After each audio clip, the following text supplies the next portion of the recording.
سلامونه ماښام په خیر خبري ساعت ته ښه راغلاست. نن چهارشنبه ده د تلې 26 او د اکتوبر 18.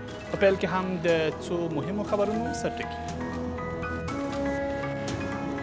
خاورو ته د پکتیا د امني قمندان د سپارلو مراسم. ولسمشر غني او د دولت نورو لوړپوړو چارواکو د مراسمو کې ګډون کړ.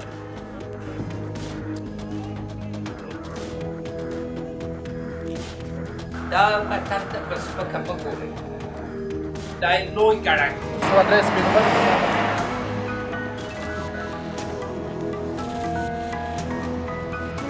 پکتیا کې د وروستۍ خونړۍ پیښې په اړه غبرګونونه.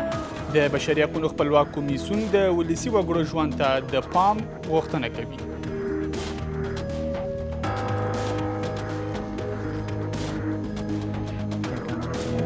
نقض فاحش حقوق بشری است و میتونه مصداق جرایم جنگی در کشور باشد. د دولتي ځواکونو پر وړاندې د وسایطو کارونه. پر دولتي ځواکونو بریدونو کې طالبان د دولتي ځواکونو وسایط کاروي.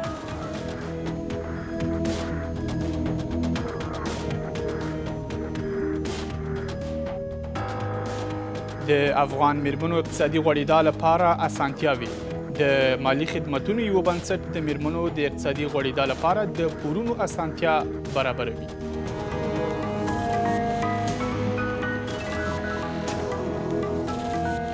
او د پاکستان پر کوټه کې ځانمرګي برید. لږ تر لږه 7 کسان وژل شوي او 15 پکې پولیس دي.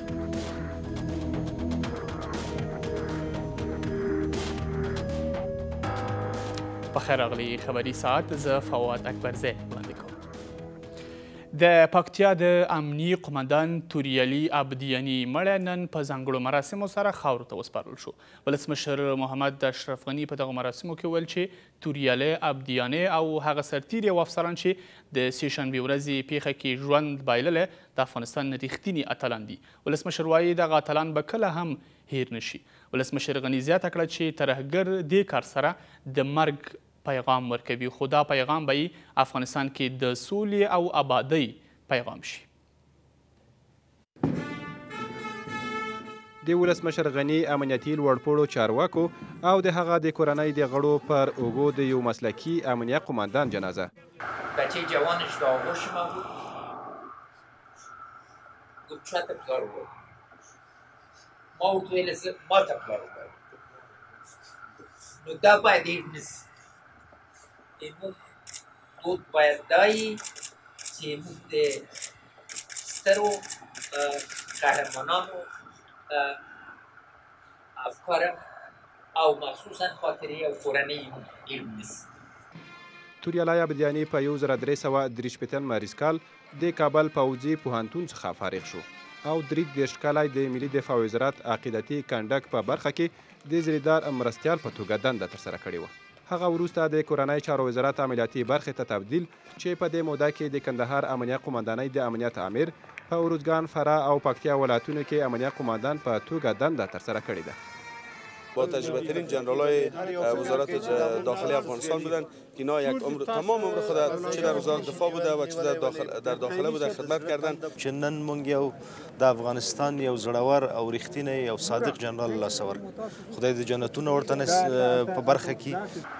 موږ سوله غواړو، موږ د سولې لاسته وړاندې کړ.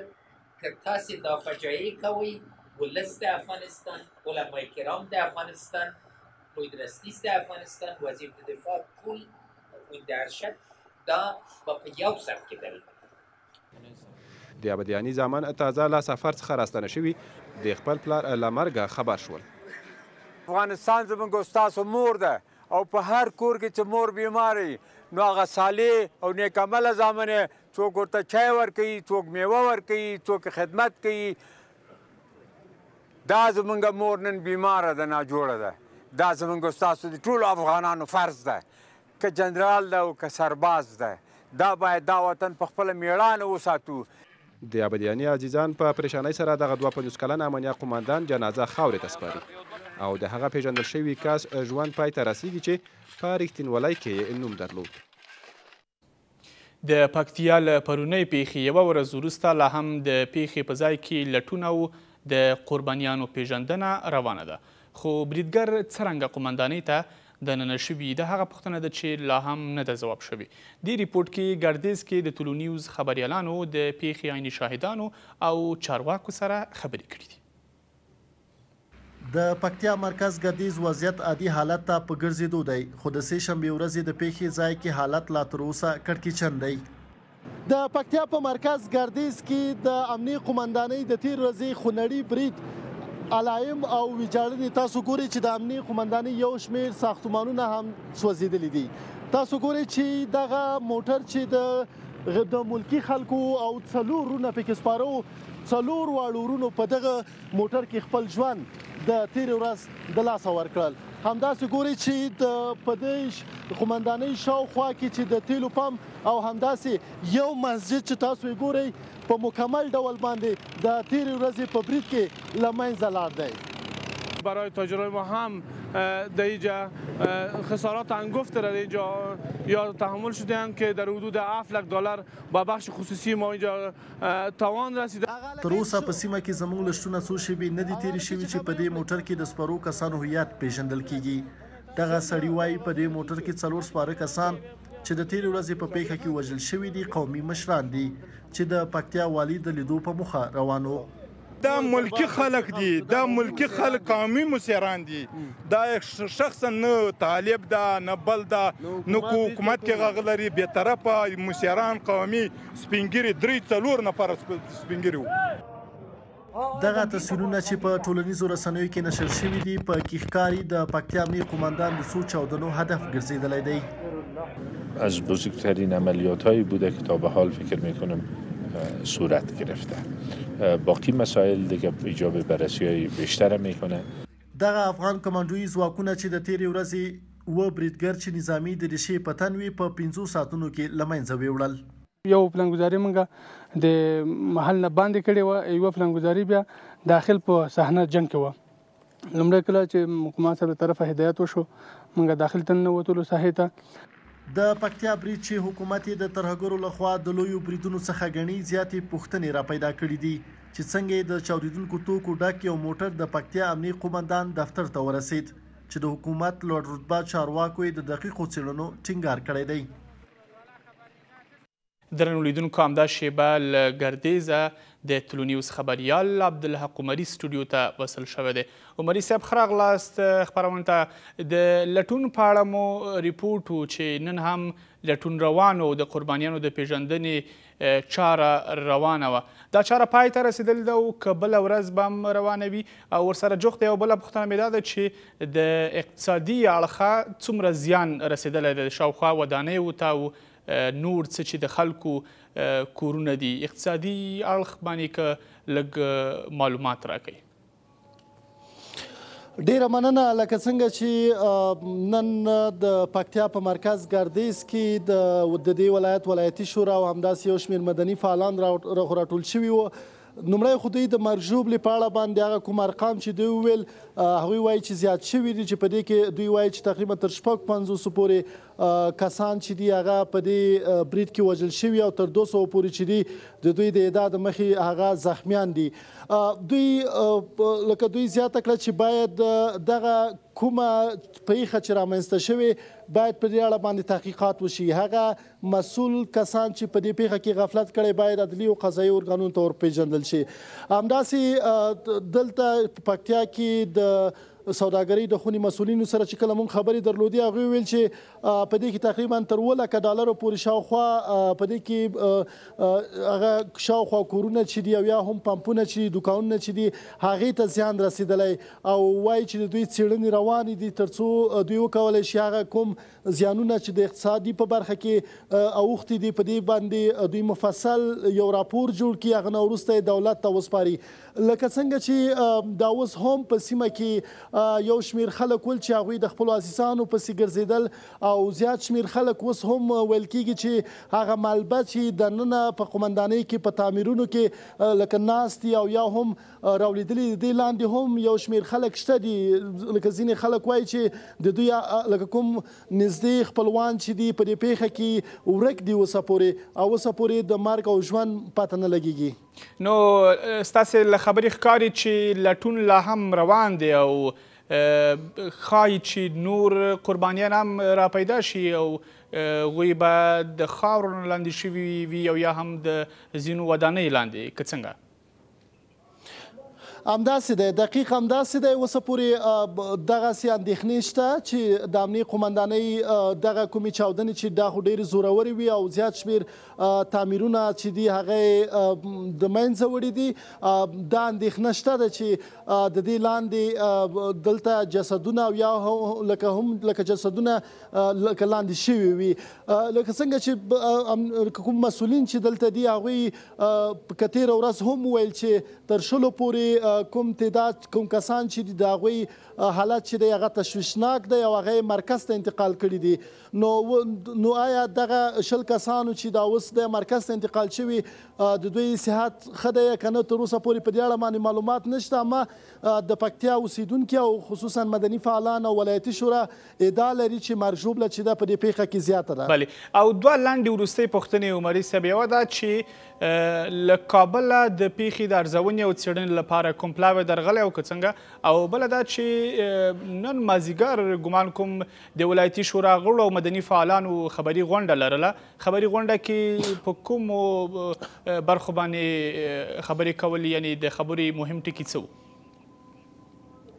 ګورئ لومړی دا چې دغه کوم خلک چې مطلب دا چې کوم هیات باید دلته راغلی وي د څېړنو په موخه تېره ورځ د هېواد اجرایه رئیس وویل چې په دې اړه باندې دوی یو تحقیقاتي ټیم ګماري او څومره چې زموږ معلومات دي دغه تحقیقاتي ټیم تر اوسه پورې دلته نه دی رارسېدلی او خو دا ده چې په دې پیښې په تور باندې 4 کسان چې دي هغه په دې تور باندې نیول شوي ویل کېږي چې دا په قرول کې وظیفه درلوده ځکه چې یو شمېر دغه کوم هانوي موټر چې د امنیې قمندانۍ مقر ته رسېدلی یا د امنیې قمندانۍ د قمندان دفتر ته رسېدلی دا ډېر حیرانونکی ځکه دی چې یو موټر چې د قرول ته اجازه ورکول کېږي او بیا هلته د امنیې قمندانۍ دفتر ته رسیږي نو دا دلته خلک وایي چې باید حکومت په دې اړه باندې ځواب ووایي.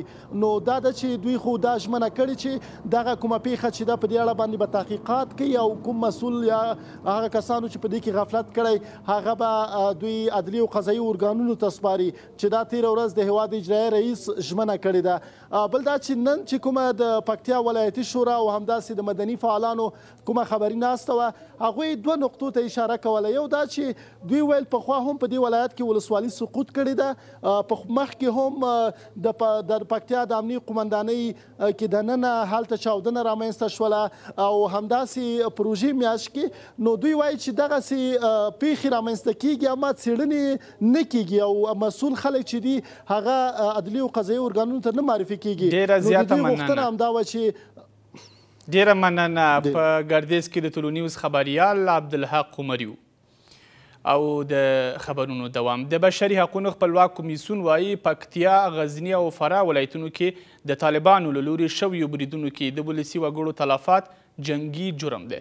د دغه کمیسیون اجرایي مشر له طالبانو نه غوښتنه کړې چې د ولسي وګړو د ژوند خوندیتوب ته دې پام وکړي. په همدې حال کې د افغانستان د نوې جبهې مشر وایي د طالبانو دا بریدونه د افغانستان لپاره د امریکا نوې تګلارې ته غبرګون وو. د افغانستان په اړه د واشنګټن له تازه تګلارې وروسته د لومړي ځل لپاره طالبانو پر پکتیا، غزني او فراه ولایتونو ستر پیچلي بریدونه هممهاله ترسره کړل. طالبان په پکتیا او فراه ولایتونو کې داسې بریدونه وکړل چې لومړی یې د هاموي موټر بم په واسطه برید او لارې نورو بریدګرو ته خلاصه کړه. ستره نیوکه دا ده چې ولې د پوځیانو مهم وسایط د طالبانو لاسته ورغلي دي او ولې له منځه وړل شوي نه دي. که جواب طرف مقابل است، طرف مقابل حکومت است، به مقابل خوشبینیایی که در نتیجه اعلان پالیسی آقای ترامپ به میان آمد و حکومت فکر کرد که ما دست بالا را پیدا کردیم. طرف مقابل برای اونا نشان میده که ما هم هنوز به اصطلاح خوب به قوت هستیم. طالبانو ډلهییز او پیچلي بریدونه د جګړهیز موسم په پای کې زیات کړل، نو ځکه د طالبانو دغه بریدونه د افغانستان لپاره د واشنگټن تازه تګلارې سره تړلي دي. ولایت قندوز 2 دفعه سقوط کرد. چیزی وسایتی که اونجا بودن اونا را مخالفین بردن، یا مثلا در سنگین یا در بعضی ولسوالی دیگه در جان خیل یا مثلا در غزنی یا در ننگرهار یا در دیگه ولایت اونا را مخالفین بردن. د طالبانو د وروستیو بریدونو په پایله کې پکتیا، غزنی او فراه ولایتونو کې د 150 ملکي وګړو مرګ ژوبله د بشري حقوقو خپلواک کمیسیون لخوا جنگی جنایت شمیرل کیږي. یک عمل جنایتکارانه است، نقض فاحش حقوق بشری است و میتونه مصداق جرایم جنگی در کشور باشد. له حکومت د پخوانیو پوځیانو غوښتنه ده چې د پوځ په منځ کې د نفوذي کسانو وپېژندل شي.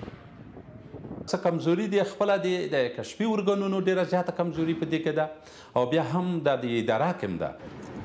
د دوی په وینا هغو کسانو چې په دې برخه کې یې بې غوري کړې باید مجازات او ترڅنګ یې باید په استخباراتي بنسټونو هم فشارونه راوړل شي. خبري ساعت ته دوام ورکوو، خو له لنډې دمې وروسته.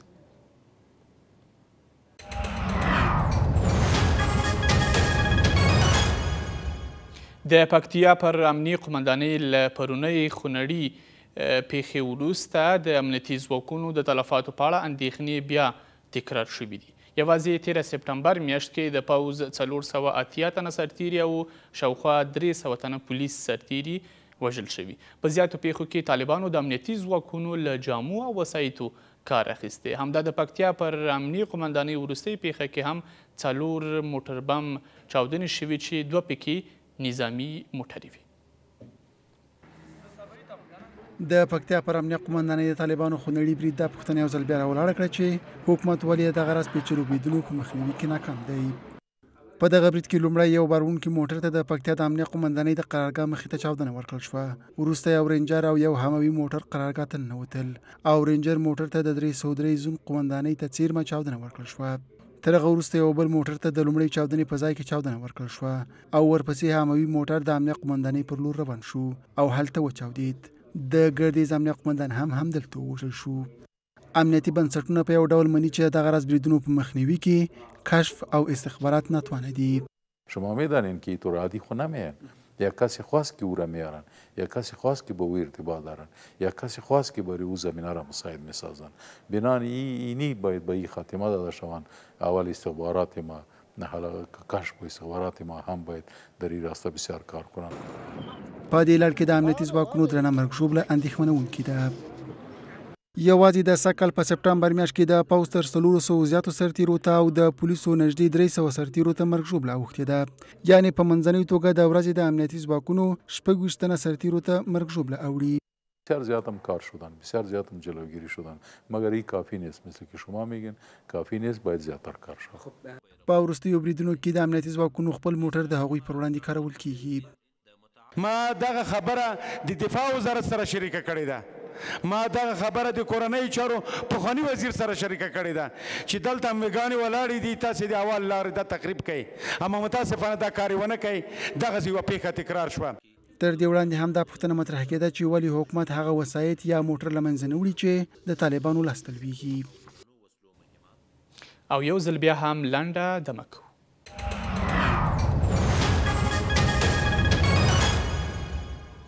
د ولسي جرګې مشر وایي د هیواد په ځینو ولایتونو کې د سې شنبې ورځې پیښې خواشینونکې وي او د دې څېر وضعیت دوام خطرناک دی.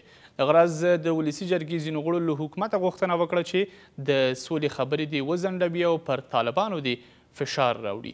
د جرګې غړو ویل امنیتي چارواکي بېوسه دي او د ناامنیو یو لامل د فساد شتواله دی. ورځې د برید پر وړاندې د ولسي جرګې غبرګونونه. د ولسي جرګې یو شمېر غړي امنیتي چارواکي ناتوانه بولي او وایي فساد د دې لامل شوی چې هیواد کې ناامني زیاته شي. اگر نیروی امنیتی ما ضربه میبینه در بخش استخباراتی از ضعف استخباراتی ضربه میبینه، اگر مردم و افراد ملکی ما هم ضربه میبینه از ضعف و ناتوانی استخباراتی ما ضربه میبینه. این از این حکومت دیگه چیز جور نمیشه. ما در یک شب یک روز 300 نفر شهید و زخمی دادیم. این از مرگ ریاست جمهوری شروع شده دادن و گرفتن و پول و پیسه تا به یک مامور سم. د ولسي جرګې غړي د نړۍ او سیمې پر وړاندې د افغان حکومت د سیاست ترڅنګ د افغانستان او سویلي آسیا لپاره د امریکا پر تګلارې هم نیوکه کوي. متاسفانه بعد از اعلان استراتژی جدید امریکا ملا هیبت الله از پاکستان داخل افغانستان میشه و سعی میکنه که بین داعش و طالب وحدت ایجاد بکنه. امروز نشانه های این وحدت ما حتی در شمال افغانستان میبینیم. یکی از نشانه های وحدت اینا است که این فاجعه در ولسوالی اندر غزنی و پکتیا رونما شد. پیمان استراتژی به معنای ادامه جنگ و ادامه خونریزی در افغانستان است. د ولسي جرګې یو شمېر نور غړي بیا د سولې خبرې اترې بې اغېزې بولي او د دغه بهیر د دریدو غوښتنه کوي.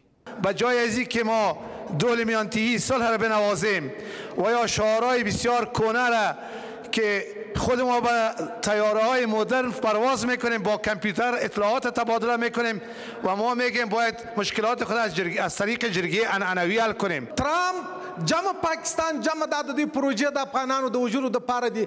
د ولسي جرګې غړو د هیواد امنیتي حالاتو په تړاو د امنیتي بنسټونو چارواکي د شنبې په ورځ جرګې ته وربللي. تر لږ ځنډ وروسته خبرونو ته دوام ورکوو.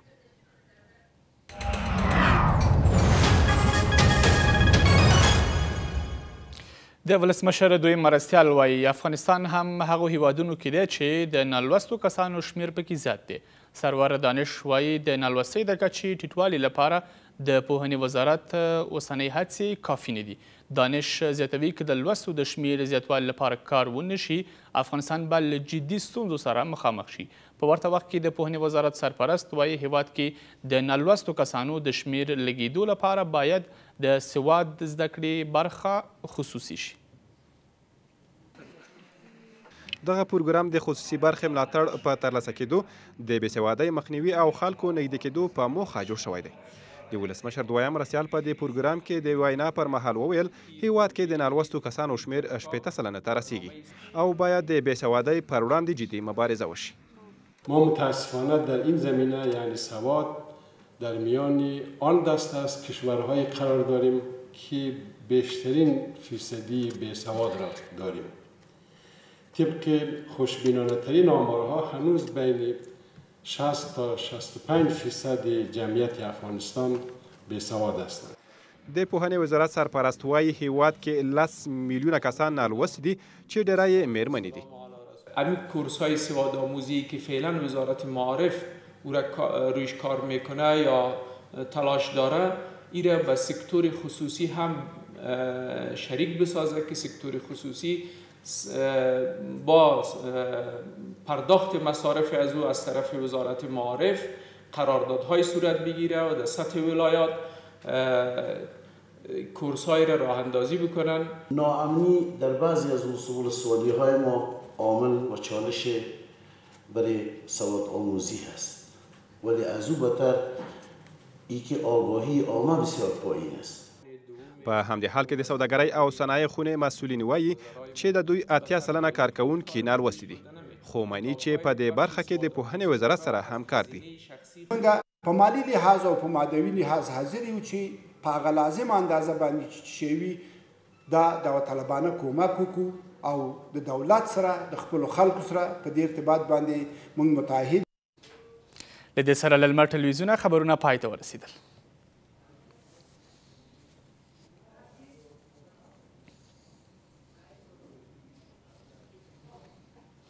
په تلونیوز کې د خبري ساعت دوام د کونړ په خاص کونړ ولسوالۍ کې ځایي خلک د ولسوال او ځایي چارواکو له لوري ځورول کیږي. وایي دوی کې هغه کورنۍ هم شامل دي چې د پاکستاني توغندیو له کبله کډوالي شوي. د خاص کونړ ولسوالۍ قومي مشران وایي ولس خپله امنیت ټینګ کړی دی. د قومي مشرانو شکایت دا دی چې حکومت ورته د څښاک د اوبو په ګډون د ژوند نور اړین امکانات نه دي برابر کړي. هغوی ویل د ولسوال او ځایي چارواکو له لوري نه پرېښودل کېږي چې په خپلو ځمکو کې سرپناهوې جوړې کړي. په همدې حال کې د خاص کونړ ولسوال دغه ادعاوې نه مني. دا د خاص کونړ ولسوالۍ یو شمېر قومي مشران دي. نیوکه لري چې ځایي ولسوال او چارواکي په بېلابېلو بهانو ځوروي او په دې ځمکه کې هغه کورنیو ته چې د پاکستان د راکټي بریدونو له کبله راکډه شوي د سرپناه جوړېدو اجازه نه ورکوي. د دوی په وینا دې ولسوالۍ کې ولسونو پر خپل مټ امن ساتلی، خو حکومت ورته د څښاک د اوبو په ګډون هیڅ ډول لازمي اسانتیاوې نه دي برابرې کړي. دا بچی چې مکتب نه نامحرومه پاتې شو، دا په حق لري که پې نه لري چې قربانۍ کې مو ولاړي، د دې ملت بچیانې مې، د دې ملت اوسېدونکي مې، د دې خاورې حقدارې مې. دا خواران دغلته د ټول وړی په دغه ګرمۍ کې دغه خیمو لاندې تېر کړ، ډېر ماشومان یې تلف شو، هېچا پوښتنه ونه کړه. نه موجوده ولسوال همدلته په هغه وخت کې مو اوس هم شته دی. د خاص کونړ ولسوالۍ اوسیدونکو په وینا ځینې چارواکي هڅه کوي چې دا دښتې غصب کړي او بیا یې وپلوري، خو دوی اجازه نه ورکوي. ما ورته ویل چې دا سړی پرېږده چې ځي اوبه وړي. ویل ولسوال صاحب موږ له دغه نه کړی دی چې نه به چاته اوبه پرېږدي او نه به چاته خوراکي مواد پرېږدي او خاورې او خټې خو لا پرېږده. یعنې مطلب دا خلک د موږ سره دا ولسوال صاحب دومره زیاتې کوي چې بیخي موږ ته د انسانانو په سترګه باندې نه ګوري. خو د خاص کونړ ولسوال بیا یاد ادعاوې ردوي او په خبره یې د کډوالو وزارت له لوري په یاده دښته کې ښارګوټی جوړیږي. چې رئیس جمهور نه فرمان واخلي او دا ځای ځان ته کړي، خو ولې په غیر د فرمان نه؟ دا د ولسوال صلاحیت هم نه دی، د والي صاحب صلاحیت هم نه دی. که دوی د موږ نه په دې باندې خفه کېږي نو دوی تاسو خپله قضاوت کړئ، په دې نه خفه کېږي دغه زموږ صلاحیت کې نه دی. خاص کونړ د کونړ یو له هغو ولسوالیو ګڼل کېږي چې ټوله برخه یې د حکومت په حاکمیت کې ده او ولسي خلک د سیمې امنیت لپاره له امنیتي ځواکونو سره اوږه په اوږه ولاړ دي. د کندهار پوهنتون له ښوونې او روزنې پوهنځي فارغو کسانو فراغت غونډه وکړه. د اوسنۍ دوره کې 540 تنه محصلین له پوهنتونه فارغ شوي. دې شمېر کې 46 نجونې دي. دا هغه 540 محصلین دي چې 4 کاله مخکې د کندهار پوهنتون ښوونې او روزنې پوهنځي ته په لوړو زده کړو پسې راغلي وو او نن یې د فراغت سندونه واخیستل. دغه ځوانان دغه خوند چې زموږ سره کولی شي چې په پوهنیز ډګر کې زموږ سره کومک وکړي. موږ به کوښښ وکړو چې دغه ځوانانو ته دغه خوندو ته په تعلیمي ادارو کې معرف ریاست کې دې ته د کار زمینه برابره کړو. په دغو مسؤلینو کې 46 تنې نجونې دي. د کندهار پوهنتون د ښوونې او روزنې پوهنځي رئیس له سیمه ییزو چارواکو څخه غواړي چې له دغې باسوادې طبقې څخه د ټولنې په پرمختګ کې ګټه واخلي. د ولایت د مقام او خصوصا د ولایت محترم معاونین صاحبینو څخه مې دا هیله او تقاضا ده چې یو 500 تاکیزه تعمیر کړي د نورو ډونرانو یا د نورو موسساتو سره په همکاري د ښوونې روزنې پوهنځي لپاره ترتیب او جوړ کړی شي. دا به د دوی لویه پیرزونې.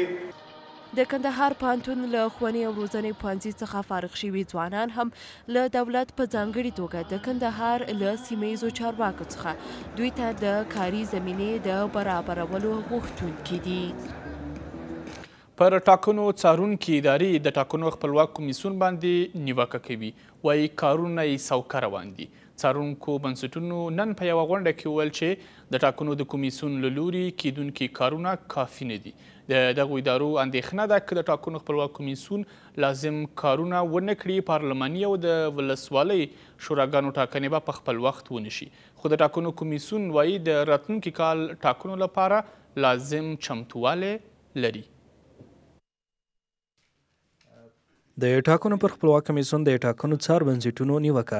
د دغه بنسټونو مسؤلین د چهارشنبې په ورځ په یوه غونډه کې د ټاکنو خپلواک کمیسیون په کارونو نیوکې سره وایي هغه کارونه چې باید ترسره شوي وای ولې تر دې دمه نه دي ترسره شوي.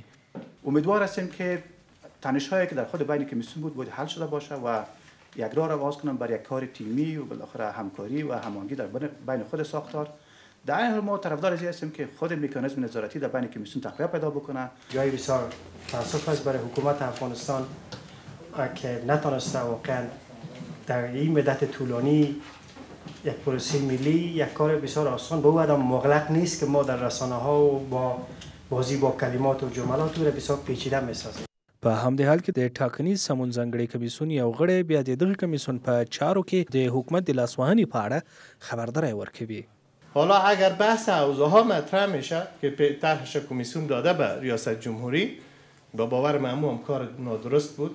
رئیس جمهور یا رئیس اجرایی صلاحیت تعیین حوزه‌ها و پذیرفتن و عدم پذیرفتنش ندارد. حکومت مسئول تامین امنیت انتخاباته. خو د ټاکنو خپلواک کمیسیون وایي چې دوی د ولسي جرګې د ټاکنو د ترسراوي په موخه بشپړ چمتووالی لري. کار ارزیابی مراکز رایدهی حدود 20 ولایت به اتمام رسیده و در واقع در یکی دو هفته اخیر این نتایج این ارزیابی ها به کمیسیون آورده شده و نظریات کمیشنر صاحبا در ارتباط به چگونگی هرچه بهتر و واضحتر ساختن این نتایج گرفته شده. د اندېښنې داسې مهال رامنځته کیږي چې له دې مخکې د ټاکنو خپلواک کمیسیون د راتلونکي لمریز کال د چنګاښ 14مه نیټه د ولسي جرګې د ټاکنو د ترسره کېدو نیټه اعلان کړې ده. د ولسي جرګې ځینو غړو پر یو بل د فساد او غیر قانوني کارونو تور پورې کړی. د جرګې نننۍ غونډه کې د کال د منځنۍ مودې د بودیجې پر سر بحث و، خو د جرګې ځینو غړو مالی او بودیجې کمیسیون باندې تور پورې کړ چې د مالیې له وزارت سره یې لاس یو کړی دی. بحث د سږ کال د منځنۍ بودیجې پر څرنګوالي دی، خو دلته یو شمېر اساسي د مالیې او بودیجې چارو کمیسیون په کمکارۍ او کورنیو اصولو او دندو نه پر سرغړونو تورنوي.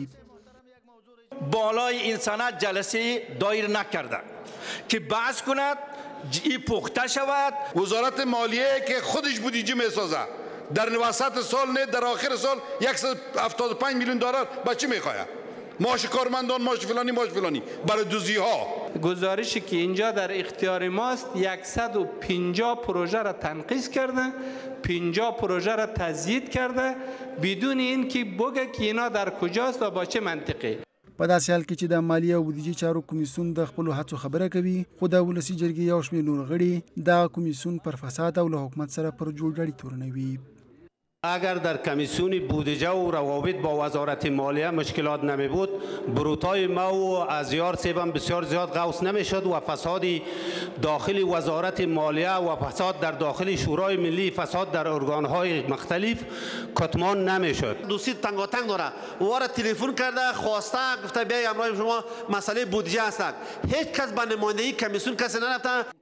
خو دغه تورونه د مالیې او بودیجې چارو د کمیسیون د رئیس او غړو له غبرګون سره مخ کیږي.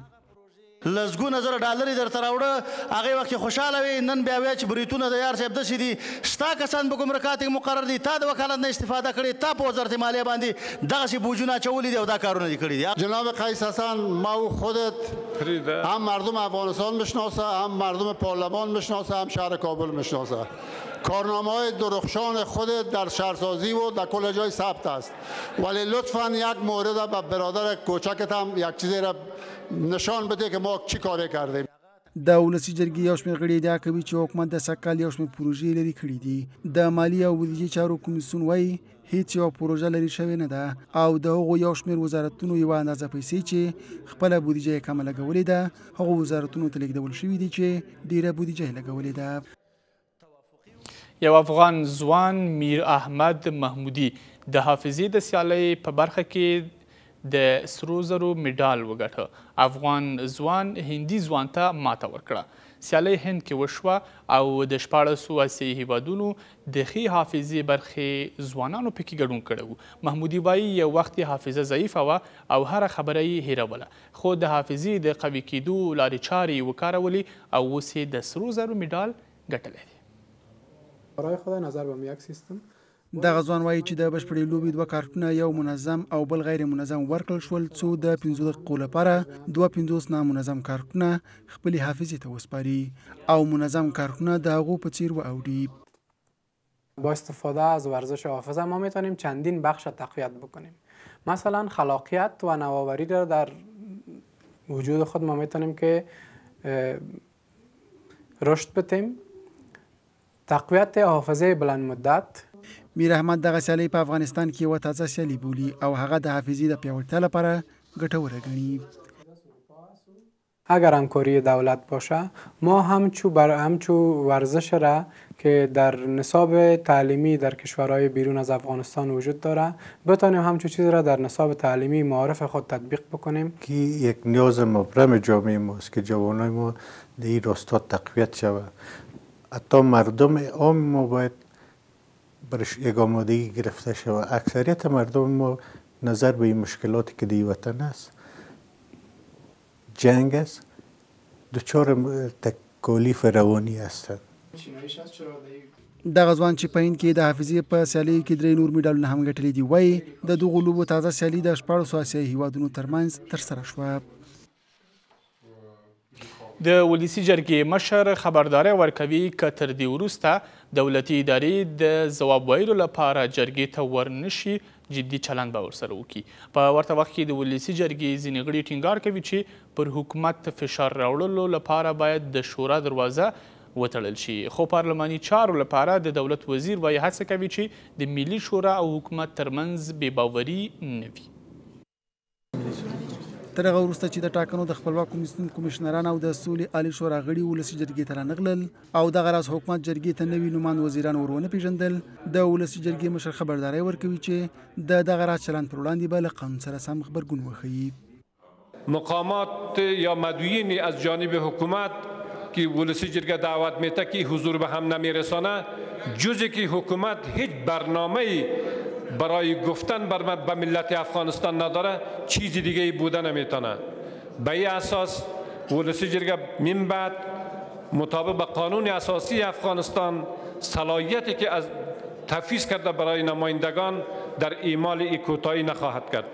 پارلماني چارو کې دولت وزیر وایي چې ولسمشر د ملي شورا ټولو واکونو ته درناوی لري. وزیر معرفی میکنه وزیرش نمیه، مامورش معرفی میکنه مامورش نمیه، ما هر کسی را که میخوایم در پارلمان نمیه، اصلا برای پارلمان هیچ اهمیت قائل نیست. حکومت چرا گپ وکیلار گوش نمیکنه؟ اول ما و شما وحدت داشته باشیم. هم شورای ملی و هم قوه مجریه انشالله صلاحیت ها و مکلفیت ها و شناختی از وظایف یکی دیگری که قانون برای ما توضیح داده انشالله که مطابق از او عمل میشه و جدا و شخصا که مکلفیت ما میست باعث یک پول در بین ارکان ثلاثه جمهوری اسلامی افغانستان افای وظیفه میکنیم. جدا و عمیقا اراده داریم کمی کمبودات برآورده شود. د ولسي جرګې یو شمېر غړي له څو میاشتو راهیسې د ولسي جرګې پریکړو ته د حکومت او یو شمېر نورو دولتي بنسټونو پر نه پاملرنې نیوکه کوي. د هیواد په لویدیځ کې د اټومي انرژۍ ادارې مسؤلین از میخت ځایونو کې د اسانتیاو په نشتوالي اندېښنه لري. د دې ادارې مسؤلین وایي په غیر معیاري از میخت ځایونو کې د اکس شوا او سیټي سکن کارونه د سرطان ناروغۍ لامل کیږي. د هرات د عامې روغتیا ریاست بیا وایي د موضوع په اړه به جدي پوښتنه کوي. د هیواد په لویدیځه حوزه کې د اټومي انرژۍ اداره وایي که چیرې د اکسرې ماشینونو له اکس وړانګو او سیټي سکن څخه سمه ګټه وانخیستل شي نو د سرطان ناروغۍ سبب ګرځي. کروموزوم ها و کلا مسائل ارثی که هست میتونه تاثیر کنه، یعنی میتونه باعث نقص بشه برای یک طفلی که اگر یک مادر بیاید فرض مثال یک زن حامله به هیچ یک پای باز میه خبر نداره میگه من شوهر نمیگم، در حالی که به خانم حامله کسی اکسیری نمیده ممکن که با اون طفل از بسیار ضرر کنه، یعنی در کل متضرر میشن در صورتی که شوهر نفوذ کنه. د دغه ادارې مسؤلین له اکسرې ماشین څخه غیر معیاري ګټه اخیستنه د روغتیا لپاره خطرناکه بولي. قسمت زراعت و صنعت و دیگه فعالیت نکردیم. شما گفتم در صورتی که ما افرادی که به همون رشته تخصص دارن تشکیل ما افزود بشه و اونا ما استخدام کنیم فعالیت ها خور اونجا گسترش میدیم. زمانی که ما کسی که تخصصی در امور عرصه نداشته باشه و استخدام نکرده باشیم او به مرکز فرض مثال بخش زراعت روان کنیم نمیتونه، قانع نمیتونه کرده کسی. خو د هرات د عامې روغتیا ریاست وایي تر اوسه له یادې حوزې څخه دوی ته کوم شکایت نه دی راغلی. د هرات د عامې روغتیا ریاست ټینګار کوي که چیرې دوی سره د اړوندې ستونزې په اړه کوم شکایت ثبت شي نو دوی به جدي څېړنې پیل کړي. مرکزی که این لایه سر بر نگذاشته باشه ما هنوز اطلاعی نداریم و اگر دوستا خبر دارند که یک مراکز ما چی دولتی و چی خصوصی لایه حفاظتی نداره میشه که امور برای ما مشخص بکنن که ما برای امور ببینیم و اگر چنین چیزی رعایت نکرده یا لایه سرب از اون نازکتر از معموله طبیعتاً باید او پیشگیری بشه.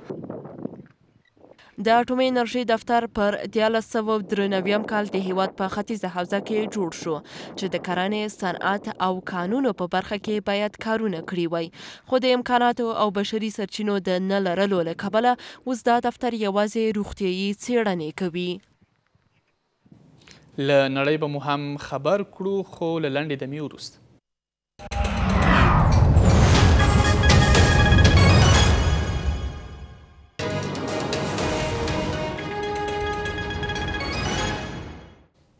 د پاکستان په کوټه کې ځانمرګي برید لږ تر لږه 7 کسان وژلي دي. وژل شویو کې 15 پولیس دي.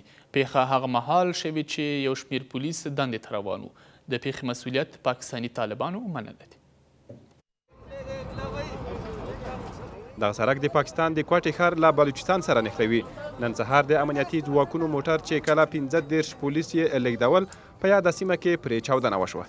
په چاودنه کې د 2 ملکیانو په ګډون 9 پولیس وژل شوي او 24 نور ټپیان دي.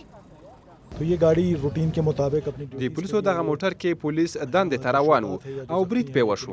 دغه برید د یو موټر په وسیله ترسره شوی دی خو موږ هم په دې اړه نورې څېړنې کوو. پاکستاني طالبانو د برید مسؤلیت منلی او ویلي دي چې دغه برید یې د ځانمرګي بریدګر په وسیله ترسره کړی.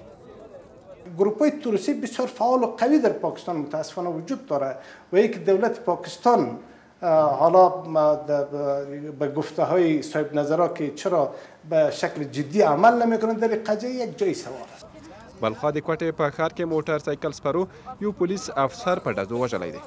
دغه راز د پاکستان په قبایلي سیمه کې ماین چاودنې د پاکستان د پوځ 2 سرتیري وژلي. په دې وروستیو کې د پاکستان په بلوچستان سیمه کې دغه ډول بریدونه زیات شوي دي. د چین په بیجینګ ښار کې د کمونیست ګوند لویې غونډې لپاره سختې تابعاوې نیول شوې. دې غونډې ته د چین ولسمشر 3 ساعته خبرې وکړې. غونډه کې د کمونیست ګوند له 2000 زیاتو استازو ګډون کړی و. دا څېر غونډې په 5 کالو کې یو ځل په چین کې جوړیږي او راتلونکو 5 کلونو لپاره د چین تګلاره ټاکي.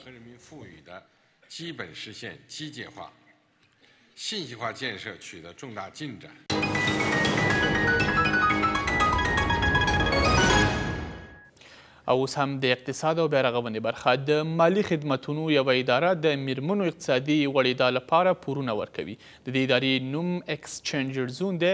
مسؤلین وایي د دولت کارکوونکو، متشبثینو او محصلینو د اقتصادي وضعیت ښه کېدو لپاره 9 ډوله پورونه ورکوي. محصلین وایي د تحصیل لپاره له دغه بنسټه که پور واخلي ګټه به وکړي. د محصلینو غوښتنه وه چې حکومت دې پر دغه برخه نوره پانګونه هم وکړي. اوسنیو اقتصادي ستونزو ته په پام سره د داسې مالي مرکزونو او زونونو شتون چې وکړای شي په اسانه شرایطو سره د پور خدمتونه وړاندې کړي یو بنسټیزه اړتیا بلل کیږي. د ایکسچینجر زون بنسټ اوس مهال د 3 استازولیو په لرلو سره په کمې ټکټانۍ سره د خصوصي او دولتي برخې د کارکوونکو، سوداګرو، میرمنو او زده کوونکو لپاره د پورونو زمینه برابروي. قرار داشتم بعد از قضیه تحصیلی می‌خواستم همین تحصیل خود ادامه بدم. بعد از برادر معلومات دادم اما بسیار از خدمات اینا بسیار راضی هستم و می‌خوایم از اون قضیه تحصیلی بگیرم تا با درست خش ادامه بدم. د دغه بنسټ چارواکي وایي چې د ښځو د اقتصادي ودې په تیره بیا د بېوزلو زده کوونکو لپاره ان په 1 سلنې ټکټانۍ سره هم د پورونو د ورکړې زمینه برابروي. محصلین میتونن قسم قبلا گفتم از قرضای تحصیل عالی ما استفاده کنن. یک سهولت است برای محصلین ما. خانم هایی که در خانه هستند میخوان یک سلسله کاروبار خانوادگی را ایجاد کنن، برای اونها ما قرض اجرا میکنیم. که څه هم د دغه راز یو مالي بنسټ جوړېدل چې د پیسو خدمتونه له نویو لارو چارو په ګټې اخیستنې سره ترسره کړي ډېره نوې خبره ده، خو دغو خدمتونو او په دې برخه کې د مالي شرکتونو نوښتونو ته د خلکو لیوالتیا د دغو بنسټونو د کاروبار د پراختیا لپاره لاره هواره کړې ده. دلته د بهرنیو اسعارو پر تبادلې سربیره د منیګرام د پروګرام په مرسته د پیسو د لیږد لاره هم هواره ده او د دغه پروګرام کارونکي د اسعارو له تبادلې مخکې د افغانۍ پر وړاندې د هغو له حقیقي بیې ځان ډاډمنولی شي. نور بانکونه هغوی نه جوازونه غواړي. کاري جوازونه غواړي نور داسې یعنی کاروبار باید ولري. موږ معمولا ډېر په اسانۍ سره هغه مناس طبقې چې دوی غواړي چې موږ نه قرضه واخلي ډېر په اسانۍ سره کولی شي موږ نه قرضه واخلي ترلاسه کړي.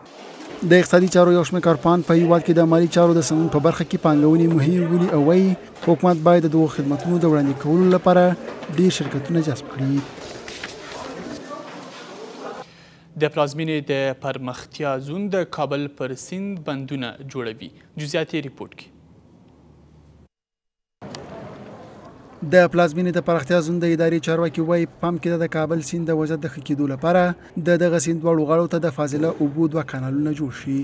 دوی وایي چې د دې کار لپاره اړتیا ده چې په دغه سیند کې د تیریدونکو اوبو لپاره د ویالې سور 1500 مترو ته راکم شي او په اوږد مهال کې به د سیند دواړو غاړو ته ښځینه پارکونه او لنډمهالي بازارونه جوړ شي. هدف اساسی ایجاد از این بندهای کوچک تداوم آب از در خود دریا که ما بتانیم آب حفظ در طول فصلهای مختلف سال داشته باشیم و حالت نباشه مثل فعلا واره که دریا اکثرا قسمتاش خشک است. خو د کابل سیند اوسنیو ستونزو ته په پام سره دغه پلان څومره د عملي کېدو وړ دی. اوس مهال یو شمېر کورونه چې د سیند دواړو غاړو ته جوړ شوي دي خپلې خاورې خزلې او فاضله اوبه دغه سیند ته خوشي کوي. از هر خانه به هر اندازه‌ای که فاضلاب تولید میشه داخل دریا میه. من فکر میکنم در 2 ماه یک تانکر کارش بسیار راحت است با 2000 افغانی، ولی امروز شاید لگ‌ها و میلیون‌ها افغانی در این دریا مصرف شود تا اینو ما پاک بکنیم. از ناحیه اول تا ناحیه 13 کلش دمی مسیر دریا سم داره که کدیازیا صحبت شود که پس دوباره کثافاتدانی نشه. اخوا د پلازمینې د پراختیا زون ادارې چارواکي وایي د کابل سیند د پاکولو په چارو کې زرو تنو ته د لنډمهالي کار زمینه برابرېږي. یو شمېر کارګران چې په دې پروژه کې کار کوي وایي حکومت باید د دوی لپاره د کار نوري لارې هوارې کړي. د ورځې دلته کار کوي او د هفتې هغه یو معاش دوی ته وړي او یو بوجي وړي یو ټیم غوړي دوی ته اخلي. د کابل سیند د پاکولو پروژه 6 میلیونه افغانۍ لګښت لري چې یو پر 3 برخه دغه پیسې د امریکا د پراختیایي ادارې لخوا ورکول کیږي.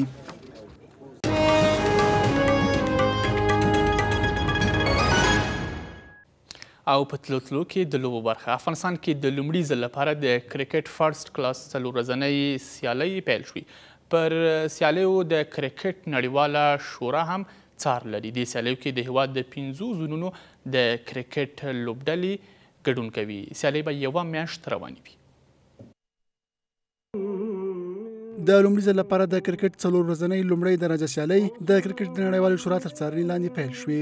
د هیواد د کرکټ بورډ رئیس د کرکټ د ټولو قوانینو پر پلي کولو ټینګار کوي او زیاتوي هغه کسان چې له قوانینو سرغړونه کوي باید قانوني چلند ورسره وشي. د کرکټ بورډ د رهبري یوازینۍ جدي وظیفه دا ده چې موږ د یو سټیډیم کار شروع او په کابل کې دا به ډېر زر شروع شي انشاءالله.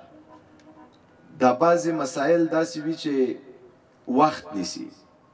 موږ هم دا غواړو چې سټیډیم زر جوړ سي، ښه سټیډیم جوړ سي، فوقالعاده سټیډیم جوړ سي. دا هغه ضرورتونه دي چې موږ یې باید ICC ته په اثبات ورسوو. فرست کلاس کرکټ ځکه ورته وایي چې دا کرکټ کله موږ په بین المللي سطح باندې کوو دې ته ټیسټ کرکټ وایي او که په کورني سطح باندې کوو نو دې ته فرست کلاس کرکټ وایي. د دې معنی دا شی ده چې موږ بین المللي کرکټ یا انټرنیشنل کرکټ په خپل کورني داخلي ډومېسټک سټرکچر کې ترسره کوو نو دا موږ دپاره د خوشحالۍ ځای ده او دې ته فرست کلاس کرکټ وایي. 15 ورځې موږ ډېر ښه کیمپ وکړو په هغه کې موږ اسیګول حاجي صاحب په دې فور ډې باندې پوه کړو او مختلف ډریل یې مو کړل او موږ ځان انشاءالله تعالی د فرست کلاس د فور ډې لپاره ځان چمتو کړ.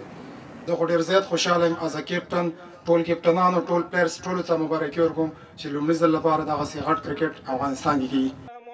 تبه کېږي چې دغه یو میاشتنۍ سیالۍ د هیواد د زونونو په کچه د کابل، خوست او ننګرهار په لوبغالو کې ترسره شي. د هیواد د اولمپیک ملي کمیټې ماتنو منونکي په نوم سیالۍ کې ګډونوال معلول لوبغاړي وستایل. د هیواد د پوځ معلولو لوبغاړو ماتنو منونکي په نوم سیالیو کې یو د سپینو زرو او یو د برونزو میډال ګټلی دی. د باتروان دود لوبې د 9م پړاو ټاکنیزې سیالۍ نن په کابل کې پیل شوې. ټاکل شوي د دې سیالۍ په پای کې به د هیواد د باتروان دود ملي لوبډله په نوي ډیلي کې د هند پاکستان او افغانستان ترمنځ سیالیو کې ګډون وکړي.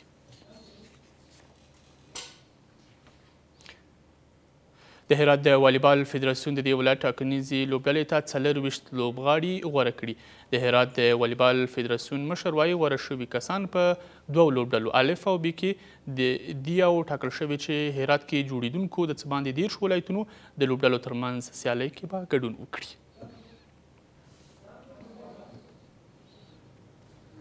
له تاسو قدرمن لیدونکو او له خپلو ټولو همکارانو نه په مننه خبري ساعت پای ته ورسېد. شپه په خیر. د خدای په امان.